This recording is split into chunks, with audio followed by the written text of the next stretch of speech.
Pessoal, regressando para o último vídeo aqui da nossa série do BPC em números e das novas regras do BPC vigentes a partir de janeiro de 22.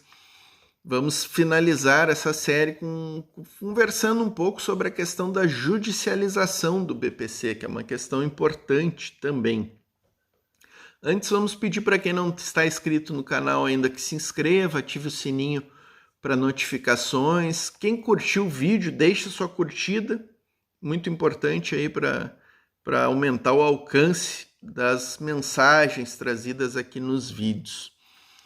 Questão da judicialização, então, pessoal, também trazida lá na nota 50 da Instituição Fiscal Independente do Senado, com algumas considerações importantes, né? A gente sabe que esse critério da renda per capita de 1/4 do salário mínimo é o grande problema do BPC, né? Ele foi definido lá na redação original do parágrafo 3º do artigo 20 do LOAS e permanece até hoje. Tem sido questionada aí desde a década de 90 e inclusive em 2013 o critério foi declarado inconstitucional pela Suprema Corte por ser muito restritivo.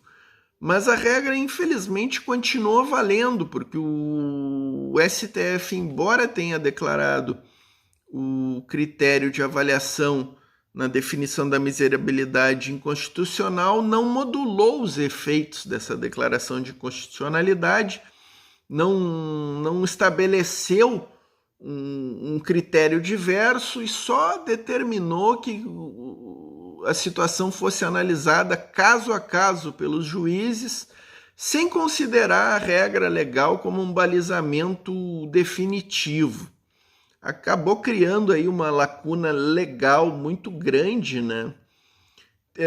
Sendo preenchida de forma casuística por decisões do Poder Judiciário. Então nós temos aí juízes que deferem o BPC para pessoas que às vezes recebem 2 salários mínimos, 3 salários mínimos, 4, até 5 salários mínimos de renda per capita familiar, e outros juízes que entendem mais restritivamente, o que é uma insegurança jurídica muito grande, né?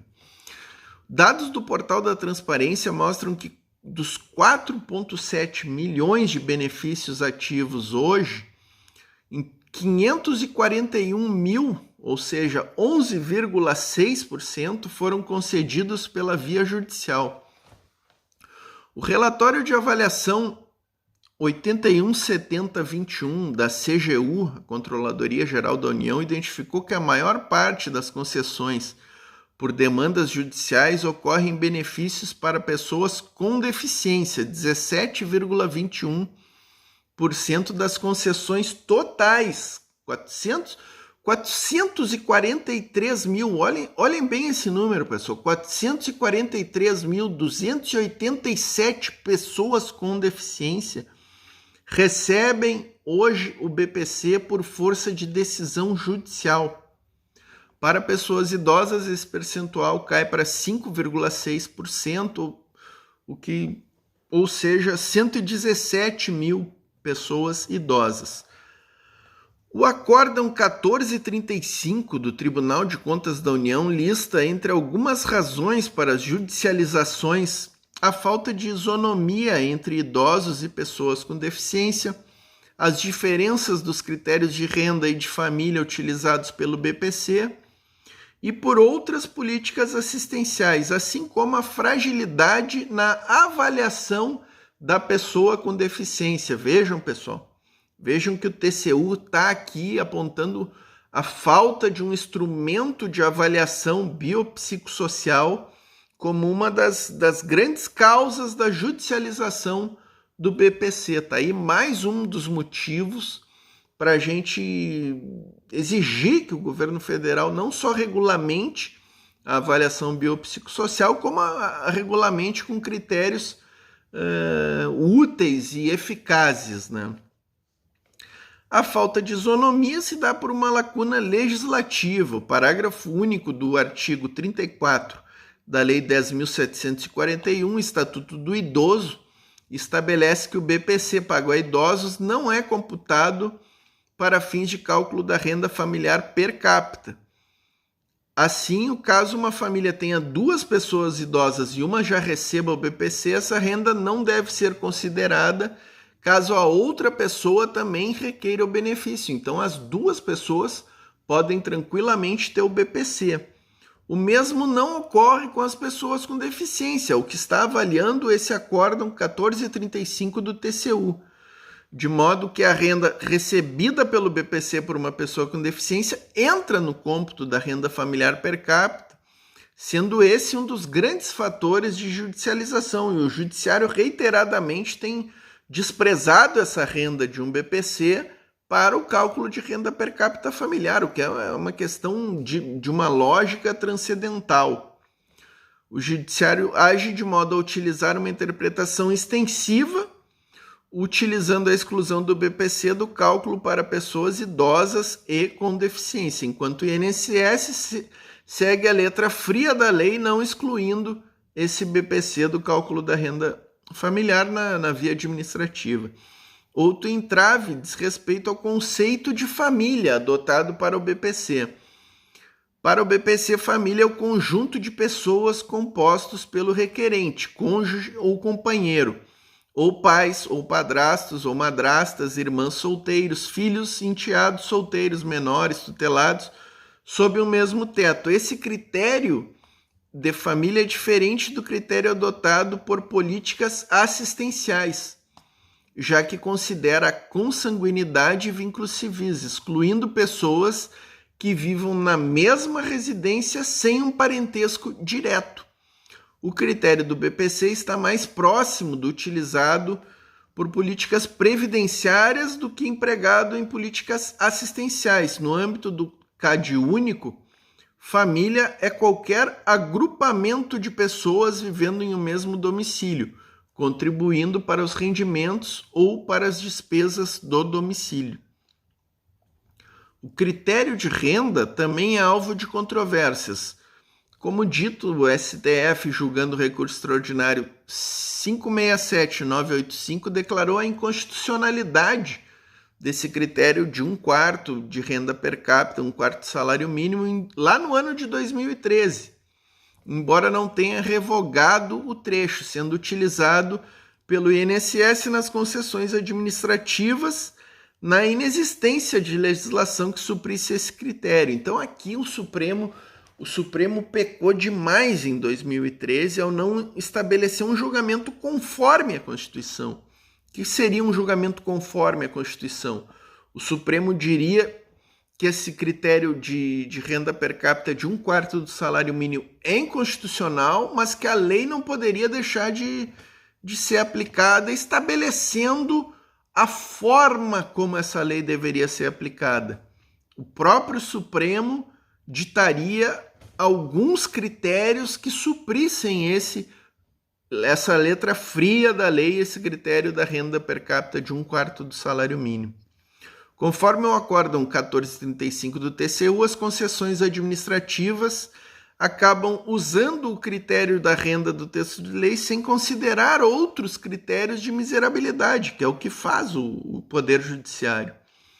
Ainda sobre essa questão, o relatório da auditoria 817.021 da CGU informa que havia cerca de 214.270 benefícios com indício de renda per capita superior a 1/4 de salário mínimo, sendo 37.758 com despacho judicial. Nota-se que 4,6% dos benefícios concedidos no mês de maio de 2020 apresentam um indício de renda superior a 1/4 do salário mínimo. O acórdão 1435 do TCU informa que 25.787 benefícios foram concedidos por força de ações civis públicas entre 2012 e 2019, condenando o INSS a deduzir do cálculo da renda familiar as pessoas que decorram da deficiência, incapacidade ou idade avançada, comprovadamente requeridos e negados pelo Estado. O último aspecto diz respeito às fragilidades da avaliação médica e social da pessoa com deficiência. Ainda segundo o Acórdão 1435 do TCU, elas derivam da falta de um instrumento para avaliação da deficiência, conforme prevê o Estatuto da Pessoa com Deficiência, a Lei Brasileira de Inclusão, da falta de revisões periódicas e da ordem de realização das avaliações social e médica. Os dados sobre benefícios concedidos por decisão judicial são importantes para se calcular o impacto fiscal da Lei 14.176. Nos casos em que a decisão flexibiliza o critério de renda para pessoas com renda familiar per capita entre 1/4 e meio salário mínimo, a nova regra não implicará em aumento de despesa.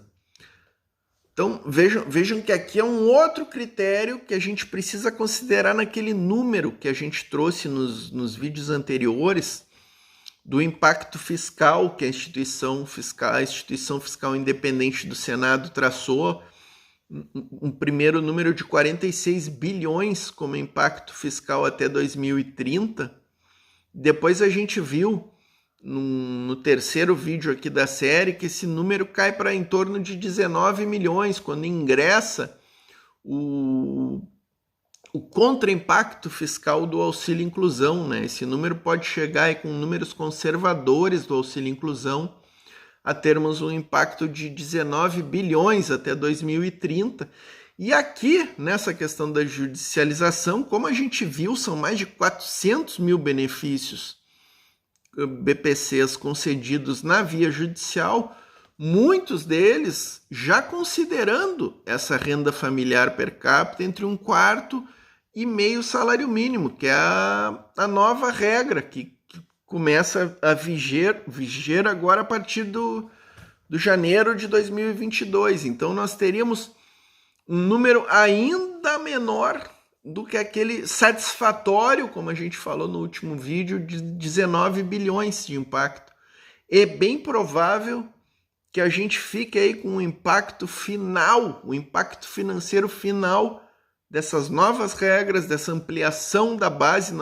A gente tem uma estimativa aí de que mais de 200 mil pessoas possam entrar no regime do BPC com essas novas regras, ampliação da renda per capita familiar, e tendo um impacto fiscal muito diminuto aí, que quando muito vai chegar a 15 bilhões, se a gente tiver uma análise mais otimista e mais progressista do auxílio inclusão, nós podemos ficar com números que talvez cheguem muito próximos aí de 10 bilhões de impacto até o ano 2030, pessoal. Então, pessoal, a gente vai encerrar essa série aqui, uma série de 4 vídeos. Eu acho que interessante, né? As questões que a gente trouxe, procurou trazer aqui. Eu espero que tenha sido informativo, tenham sido úteis esses dados, esses pontos todos. Nós vamos deixar o link para a nota 50 da Instituição Fiscal Independente, onde tem esse relatório deles, tem gráficos, vários gráficos interessantes que vocês vão poder consultar acessando aqui na descrição do vídeo o link desse relatório. E é isso, pessoal. Acho que missão cumprida, né? Uma série aí para a gente dissecar um pouco essas novidades do BPC. Espero que tenham sido úteis, que vocês tenham gostado aí. Foi uma satisfação ter estado aqui com vocês nesses 4 vídeos, nessas 4 conversas aí. E até a próxima, pessoal. Até a próxima. Vamos continuar nos encontrando aqui no canal.